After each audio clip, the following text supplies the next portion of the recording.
ইল্লাল্লাযীনা আমানু ওয়া আমিলুস সালিহাত ফালাহুম আজরুন গায়রু মামনুন।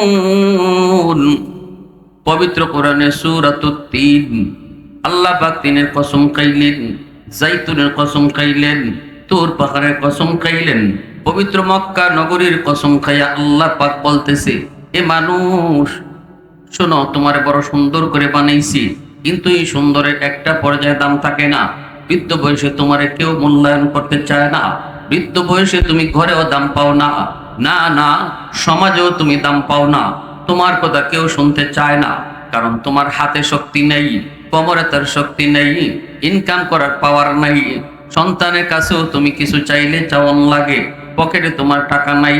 এই অবস্থায় তোমার দাম কম। কিন্তু আল্লাহ বলেন, যতদিন গায়ে শক্তি ছিল ততদিন যদি আমার কদমে সেজদা দিয়া থাকো, যতদিন গায়ে শক্তি ছিল আমারে যদি ভয় করে চলো, যেই বয়সে তোমারে কেউ দাম দেয় না, বুড়া বয়স, এই বয়সেও আমি আল্লাহ তোমারে দামি বানাই।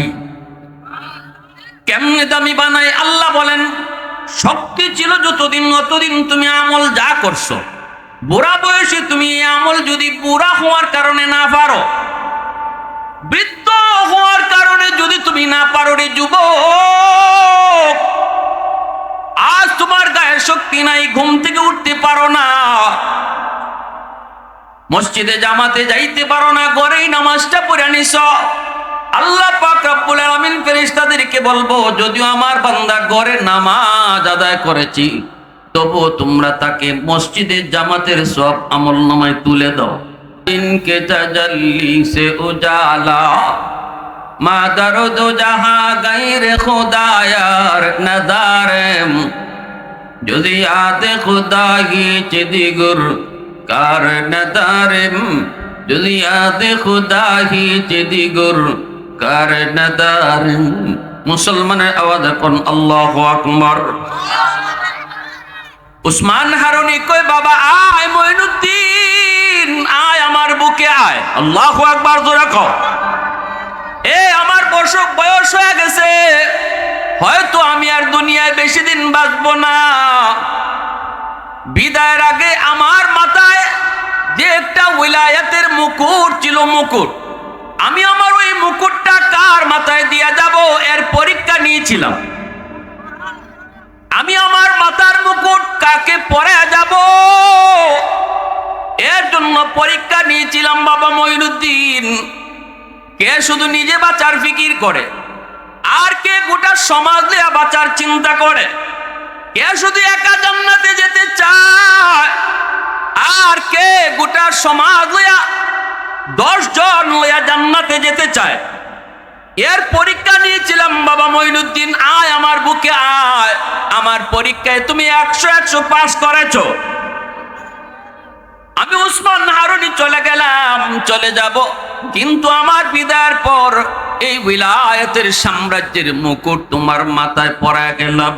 ওই দিন থেকে মঈনুদ্দিন শুধু অলিদের অলি না, অলিদের সর্দার বলে গেছে। লা ইলাহা ইল্লাল্লাহ। একটু বল, আল্লাহ পাক এখানে বসার তৌফিক দিব যারে আল্লাহ মায়া করে, কারণ এটা হলো জান্নাতি সামিয়ানা। আল্লাহ হাসরের মাঠেও জান্নাতে তারে বসার তৌফিক দিব। লা ইলাহা ইল্লাল্লাহ, লা ইলাহা ইল্লাল্লাহ, লা ইলাহা ইল্লাল্লাহ, লা ইলাহা ইল্লাল্লাহ, লা ইলাহা ইল্লাল্লাহ, লা ইলাহা ইল্লাল্লাহ। সবাই লা ইলাহা ইল্লাল্লাহ, লা ইলাহা ইল্লাল্লাহ। আল্লাহ লা ইলাহা ইল্লাল্লাহ, লা ইলাহা ইল্লাল্লাহ, লা ইলাহা ইল্লাল্লাহ, লা ইলাহা ইল্লাল্লাহ, লা ইলাহা ইল্লাল্লাহ লা ইলাহা ইল্লাল্লাহ লা ইলাহা ইল্লাল্লাহ লা ইলাহা ইল্লাল্লাহ লা ইলাহা ইল্লাল্লাহু মুহাম্মাদুর রাসূলুল্লাহ। জোরে সুরে বলি সাল্লাল্লাহু আলাইহি ওয়াসাল্লাম। এজন্য আমার ভাইরা বন্ধুরা, যেই মানুষটা নিজেও নামাজে যায়, এলাকার মানুষকেও নামাজের দিকে ডাকে, যেই মানুষটা নিজেও আল্লাহরে ডরায়, মানুষকেও আল্লাহর দিকে ডাকে, যেই বাবা নিজেও নামাজ পড়ে সন্তানকেও নামাজের দিকে ডাকে, নিজেও নামাজ পড়ে নিজের স্ত্রীকেও নামাজি বানায়, যেই মা নিজে পর্দা করে মেয়েটাকেও পর্দা করায়, ওই মাই আল্লাহর কাছে প্রিয় আর মাকবুল, সেই জান্নাতি। আর যদি নিজেই শুধু আল্লাহরে ডরাইলো, চোখের সামনে আপনজন মানুষগুলা আল্লাহরে ডরাইলো না। এজন্য আল্লাহ কয় কু আনফুসাকুম ওয়া আহলিকুম নারা। নিজে যেমন বাঁচার ফিকির করো, পরিবারকেও বাঁচাও, ঠিক কি না? নিজে বাঁচো, জাহান্নামের আগুন থেকে নিজে বাঁচো, পরিবারকেও বাঁচাও। এজন্য আমার মায়েরা খেয়াল করে শুনবেন, মার আসরটা সন্তানের উপরে যায় বেশি পড়ে। মা যদি নামাজি হয়, সন্তানও নামাজি হয়। বাবার চেয়েও মার আসরটা সন্তানের উপরে বেশি পড়ে। কয়া কয়া নামাজি বানানোর চেয়ে দেইকে দেইকে যেই সন্তান নামাজি হয়, এটা মনের ভিতরে আসর করে বেশি।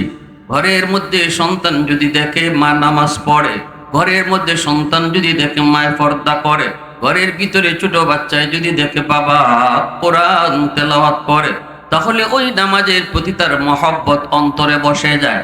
ছোট ছোট বাচ্চারা দেখবেন মা নামাজে দাঁড়াইলে মার সাথে অটোমেটিক নিজেও নামাজে দাঁড়ায়া যায়। কইতে হয় না, দায়িকা আনতেও হয় না, এটা দেইকা দেইকা নামাজি। এই নামাজটা তার দিলের ভিতরে বসবে, এই নামাজের সাথে তার মহব্বত তৈরি হবে। যেই ছোট্ট মেয়েটা বুঝ হওয়ার পরপরই দেখবে মায় মাথায় কাপড় পরে পর্দা করে পর পুরুষের সামনে যায় না, এই পর্দার আসরটা সন্তানের উপরে যায় পড়বে। ছোট্ট মেয়ে যদি দেখে মায় মাথা থেকে কাপড় সরায় না, ওড়না পরে বোরকা পরে, ছোট মেয়েটাও দেখবেন এখনো কিছু বুঝে নাই, কিন্তু এরপরও মাথায় মার মতো কাপড় দেয়নি না, দেয় না। আব্বা আমার লাগে একটা ওড়নাই না দাও। কেন দাও, কি জন্য দাও কিছু বুঝে না, কিন্তু এতটুকু বুঝে মায়ের ওড়না পরে, এতটুকু বুঝে মায়ের মাথায় কাপড় দেয়। ছোট বাচ্চাটা মারে দিকে দিকে শিখে। বাবার চেয়ে সন্তানরা মাকে বেশি ফলো করে, কারণ সন্তান মাকে বেশি টাইম পায়। পেটে ছিল তাও মায়ের পেটে ছিল, মার পেটে থাকতে মা যত আমল করত, যত কাম করত, যত কাজ করত, প্রতিটা কাজের প্রতিটা কথার আসর পেটের সন্তানের উপরে যায় পড়ে। দুধ পান করেছে মার, তখনও মার টাচে বেশি ছিল। একটু বয়স হয়েছে, মাত্র হাঁটা শিখছে, ঘরের ভিতরেই হাঁটতে পারে। বেশিরভাগ টাইম মারই বেশি দেখে, বাবা তো বাহিরে বাহিরে কর্মের সন্ধানে থাকে। এজন্য মা যেমন হয় সন্তানও তেমন হয়, ঠিক কিনা জোরে কও। এজন্যই তো আল্লাহ নবী বলেছেন, আল মারআতু রাইয়াতুন আলা বাইতি যাওজিহা ওয়া ওয়ালাদিহি। সন্তানের ব্যাপারে আল্লাহ পাক মা বাবা দুজনকে যেমন জিগাইব, কিন্তু বাবার চেয়ে সন্তানের ব্যাপারে মাকে আল্লাহ বেশি জিগাইব। বাবারে যদি জিগায় একবার, মাকে আল্লাহ জিগাইব দুইবার। এজন্য আমার এই এলাকার মা বোনেরা দিলটা নরম করে কথাগুলি একটু বোঝার চেষ্টা করো। যেই সন্তানের জন্য স্বপ্ন দেখো সন্তান একদিন বড় হয়ে মার সেবা করবে, মাকে মা কয়ে ডাকবে, সম্মান দিয়া ইজ্জত দিয়া রাখবে, বউয়ের কথায় চলবে না, মার কথাই সারা জীবন চলবে, এমন স্বপ্ন যেই মায় দেখো তুমি মারও কিছু দায়িত্ব আছে এমন সন্তান পাওয়ার জন্য, ঠিক না নি? আমি চলবো বেপরদায়, পর পুরুষের সাথে কথা কইমু, আমি প্রয়োজন ছাড়াই বাজারে চলে যাবো, যেই কাজটা আমার পুরুষে পারে এটা আমি নিজে গিয়া বাজারে করবো। 10 জন 20 জন পুরুষ আমারে দেখলো, এমন চলা যদি আমি চলি তাহলে ওই সন্তান আশা করাটাও দুষ্কর। যেই সন্তান আমার মর মতো হবে। মঈনুদ্দিন চিশতির মায় কয়, বাবা মঈনুদ্দিন, প্রথম দিন তোমার চেহারা দেইকা 90,000 হিন্দু কালেমা পরে মুসলমান হয়েছে। এই ক্রেডিট আর বাহাদুরি তুমি মঈনুদ্দিনের নারেম বাবা, এই বাহাদুরিটা আমি মার। কারণ আমি মঈনুদ্দিনের মা বলতেছি, বাবা মঈনুদ্দিন শুন, আমি মা তোমারে কোনোদিন অজু ছাড়া দুধ পান করাই নাই। আমি মা কোনোদিন অজু ছাড়া তোমারে দুধ খাওয়াই নাই। দুধ পান করানোর সময় বেহুদা কথাও বলি নাই। দুধ পান করানোর সময় তুমি দুধ খাইছো আর মার মুখ থেকে আমার আল্লাহর জিকিরের আওয়াজ শুনছো। একদিকে দুধ খাইছো আর একদিকে মার জবান থেকে কোরআন তেলাওয়াত শুনছো। আজ তুমি মঈনুদ্দিন জগৎ বিখ্যাত আল্লাহর ওলি হয়েছ। তোমার চেহারা দেখে হিন্দু 90,000 হিন্দু একদিনে কালেমা পড়ে মুসলমান হয়ে গেছে। অতএব এমন সন্তান আল্লাহর ওলি মঈনুদ্দিন আশা দুনিয়াতে আল্লাহ বন্ধ করে নেই। আব্দুল কাদের জিলানীর আশার দরজাও আল্লাহ বন্ধ করে নেই। শাইখে কাতিয়া দুনিয়াতে আসার দরজা আল্লাহ বন্ধ করে নেই। শাইখে হবিগঞ্জি আসার দরজা আল্লাহ বন্ধ করে নেই। নবী আসার দরজা আল্লাহ বন্ধ করেছে, কিন্তু অলি আল্লাহ তো আসার দরজা আল্লাহ বন্ধ করে নেই। মঈনুদ্দিন চিশতির মার মতো মা তুমি হও, জিলানীর বাপ মার মতো তুমি বাপ মা হও। এই দায়িত্ব তুমি আদায় করো। আজও আল্লাহ তোমার গর্ব থেকে আব্দুল কাদের জিলানী আর মঈনুদ্দিন চিশতির মতো অলি জন্ম দিবে। অলি আসার দরজা কিয়ামত পর্যন্ত খোলা। সুবহানাল্লাহ জোরে বলেন। অলি আল্লাহ দুনিয়াতে আসার দরজা কিয়ামত পর্যন্ত খোলা। নবী আসার দরজা আল্লাহ বন্ধ করছে, অলি আসার দরজা আল্লাহ বন্ধ করে নাই। ভাইরা আমার জন্য বলতেছিলাম, পেটের সন্তান লইয়া যদি মা বেশি বেশি মিষ্টি খায়, এই মিষ্টির আসর সন্তানের উপরে গিয়া পড়ে। সন্তান বড় হইয়া মিষ্টি প্রিয় হয়। পেটের সন্তান লইয়া যদি মা বেশি বেশি টক খায়, সন্তান বড় হইয়া টক প্রিয় হয়। পেটের সন্তান লইয়া যদি মা বেশি বেশি ঘুমায়, সন্তান বড় হওয়ার পরে অলস হয়।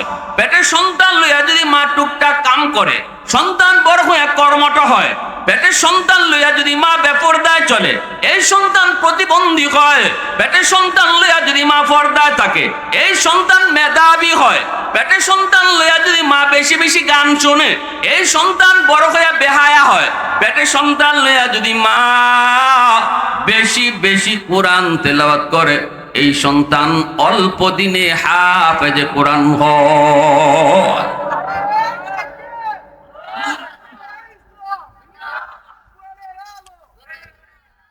প্যারে হাজিরিনের জন্য বলতেছিলাম, রাসূল বলেছেন, আল মারআতু রাইয়াতুন আলা বাইতি যাওজিহা ওয়া ওয়ালাদিহি। নবীজি বলেন, দুনিয়ার সমস্ত মেয়ে লোকদেরকে আল্লাহ পাক কিয়ামতের ময়দানে তার স্বামীর ঘরের হেফাজত করলো কিনা এই ব্যাপারে আল্লাহ প্রশ্ন জিগাইব। স্বামীর ঘরের হেফাজত তুমি করছো কিনা, স্বামীর মালের হেফাজত তুমি করছো কিনা, এই প্রশ্নটা কইরে আল্লাহ কইব, সন্তানের ব্যাপারে তুমি মা কও, কেমনে তুমি সন্তান লালন পালন করেছো, পেটে থাকতে তুমি কি করছো, দুধ পান করানোর সময় সন্তানদের তুমি কি দেখাইছো, সন্তানদের তুমি কি শোনাইছো, তুমি কি গান শোনায় শোনায় দুধ খাওয়াইছো নাকি কোরআন তেলাওয়াত শোনায় শোনায় ঘুম পাড়াইছো। এই কথাগুলি আল্লাহ পাক প্রতিটা মাকে আল্লাহ জিগাইব। এরপরে আল্লাহ কইব, সন্তান যখন দুনিয়াতে হাঁটা শিখলো, ঘরের মধ্যে যখন চললো, তখন তুমি মা কেমনে চলছো, তোমারে কেমন দেখছে, কি রকম দেখছে, তোমার মাথার কাপড় নাই এমন দেখে বড় হইছে, নাকি তোমার মাথায় কাপড় দেখে দেখে সন্তান বড় হয়েছে। তোমার সন্তান তোমাকে দেখছে তুমি নাটক দেখো নাকি কোরআন পড়ো, এটা কোনটা দেখায় দেখায় তুমি সন্তান বড় করেছ। কিয়ামতের ময়দানে আল্লাহ প্রতিটা মাকে আল্লাহ জিজ্ঞেস করব। ভাইরা আমার, এবার তুমি মা তুমি বাবা সিদ্ধান্ত নেও, সন্তান আমার কেমন চাই সিদ্ধান্ত তুমি নাও। সিদ্ধান্ত যদি তোমার সঠিক হয় তাহলে সন্তানের জীবন আলোকিত হবে। বাপ্পার সিদ্ধান্ত যদি রং হয় সন্তানের ভবিষ্যৎ অন্ধকার হবে। কত সন্তান আমি এমনও দেখেছি, কত সন্তান এমনও দেখেছি বাপ মার কবরের পাশ দিয়া বন্ধুদেরকে নিয়ে চলে যায়, অথচ কোরআন তেলাওয়াত করে না, দোয়াটাও পড়ে না। কবর দেখলে পরে দোয়া, কোন দোয়া? কবর দেখলে কি দোয়া কোন? আসসালামু আলাইকুম ইয়া আহলাল কুবুর। একটা কবর হলে আহলাল কবর, আর কুবুর বহু বচন। যখন দেখবেন কবরস্থান, আসসালামু আলাইকুম ইয়া আহলাল কুবুর। আমি এমনও দেখেছি এই কবরে ফাঁস দিয়ে যাইতেছি যে এই কবরের পাশে তার মা শুয়ে আছে, বাবা শুয়ে আছে বন্ধুদেরকে নিয়ে, অথচ এরপরও সে গান গাইতেছে। কি গাইতেছে? বন্ধুদেরকে নিয়ে গান গাইতেছে।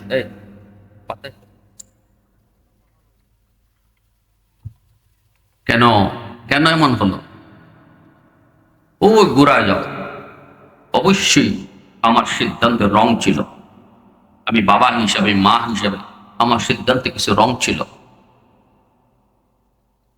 নবীজি বলেন, কুল্লু মাউলুদিন ইউলাদু আলাল ফিতরা ফাআবাওয়াহু ইউহাক্কিদানিহি আও ইউনাসসিরানিহি আও ইউমাজ্জিসানিহি আও কামা ক্বালা আন-নাবিয়্যু আলাইহিস সালাম।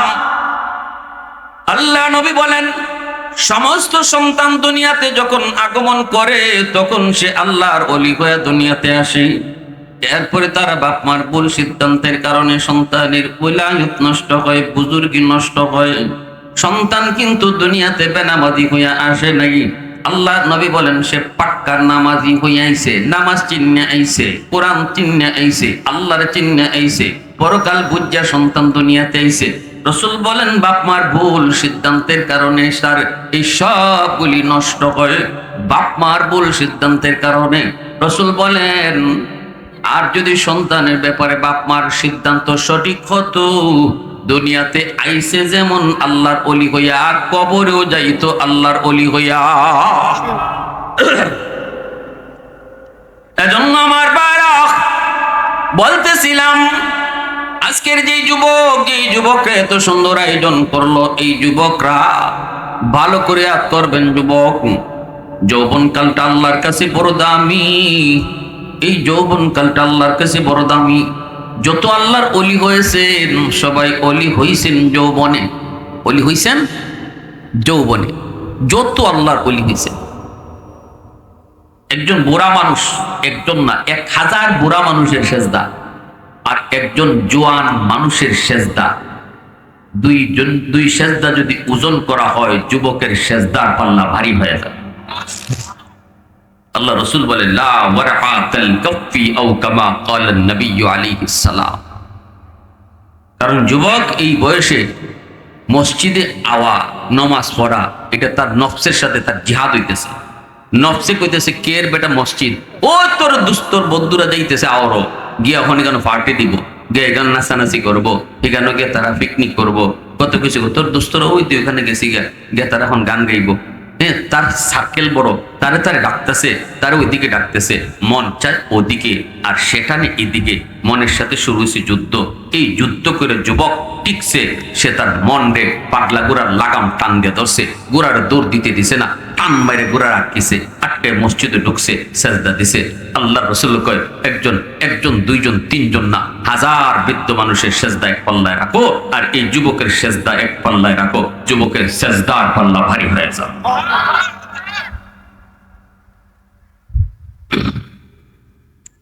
ইল্লাল্লাযীনা আমানু ওয়া আমিলুস সালিহাত ফালাহুম আজরুন গায়রু মামনুন। পবিত্র কোরআনে সূরাতুত তিন আল্লাহ পাক তিনের কসম খাইলেন, জাইতুনের কসম খাইলেন, তুর পাহাড়ের কসম খাইলেন, পবিত্র মক্কা নগরীর কসম খাইয়া আল্লাহ পাক বলতেছে, এ মানুষ শোনো, তোমারে বড় সুন্দর করে বানাইছি, কিন্তু এই সুন্দরের একটা পর্যায়ে দাম থাকে না।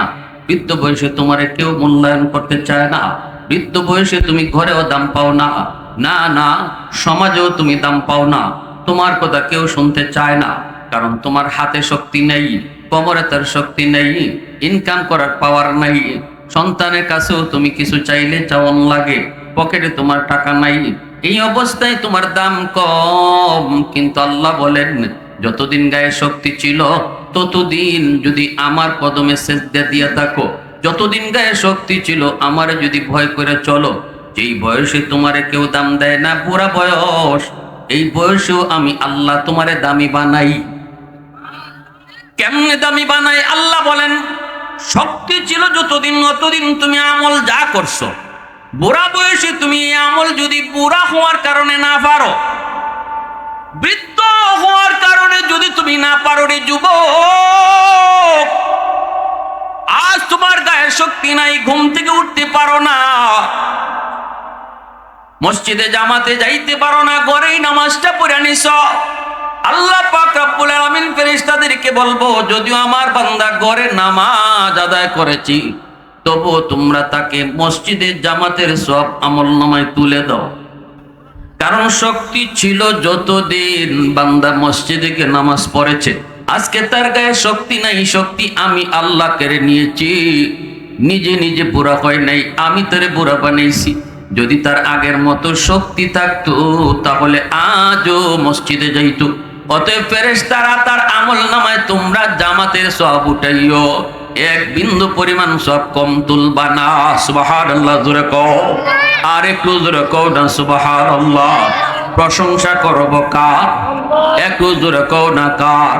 আহাদুল লাইসা কামিসলিক সামাদুন লাইসা কাফাদলিক লিমানিল মুলকু তুগু ই তো সাজাওয়ার খুদাই, তো খুদা বন্দে ইয়ামিনি, তো খুদা বন্দে ইয়াসারি, তো খুদা বন্দে জামিনি, তো খুদা বন্দে সামাই, তু রহিমি তু করিমি তু সামিঈ তু বসিরি, তু মুইজ্জি তু মুদিল্লি তু মালিকিল আরশি বজাই, বরি আজ খুরদন অখুফতন, বরি আল তুহমতে মর্দন, বরি আজ বিমু উমিদি, বরি আজ রঞ্জ বালাই।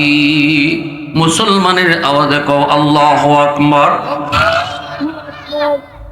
আমার বান্দা যতদিন চোখে পাওয়ার ছিল কোরআন তেলাওয়াত করেছে, এখন পারে না।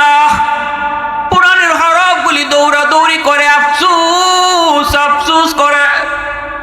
এ ফেরেশতারা শুন, চোখের পাওয়ার আমি আল্লাহ কেড়ে নিছি, বান্দায় নিজের ইচ্ছা করে চোখের পাওয়ার হারায় নাই।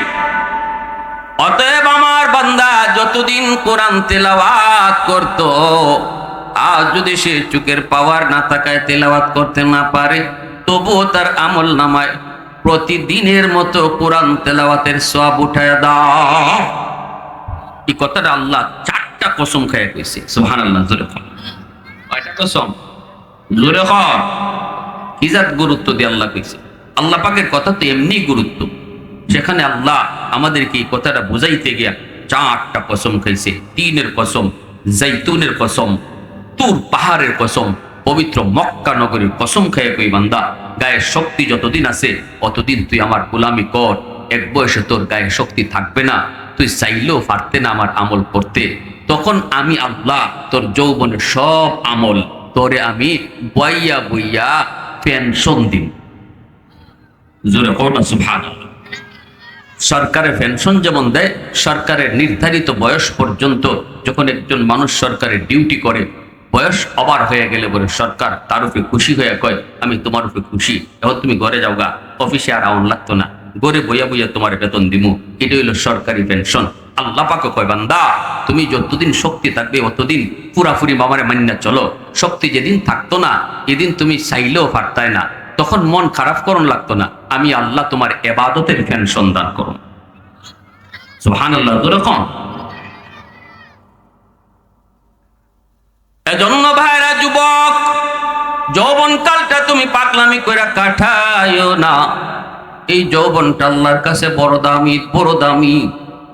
হাদিস শরীফে, হাদিসে কুদসিতে আল্লাহ কয়, লাউলা মাশাইখু রুকা ওয়াশ-শাবাবু খুশা ওয়াল আতফালু রুদ্দা ওয়াল আনআমু রুদ্দা লাজআলতুস সামাআ হাদিদা ওয়াল আরদা খাফসাফা ওয়াত তুরাবা রামাদা ওয়ামা আনজালতু মিনাস সামাই কাতরা ওয়ামা আনবাততু মিনাল আরদি নাবাতা বাল আনজালতু আলাইকুমুল আযাবা সাব্বা। যৌবনের ইবাদত আল্লাহর কাছে কত দামি, কত দামি, কত দামি। যুবক রাখালি করে, রাখালি উট রাখালি করে। জুন্নুন মিসরি তিনি নদীর কিনারায় দাঁড়ায় রইছে। হঠাৎ করে জুন্নুন মিসরি দেখে নদীর পানিতে একটা বিচ্ছু কিনারায় দাঁড়ায় রইছে। নদী পার হতে চায় কিন্তু পারে না। কচ্ছপ পানির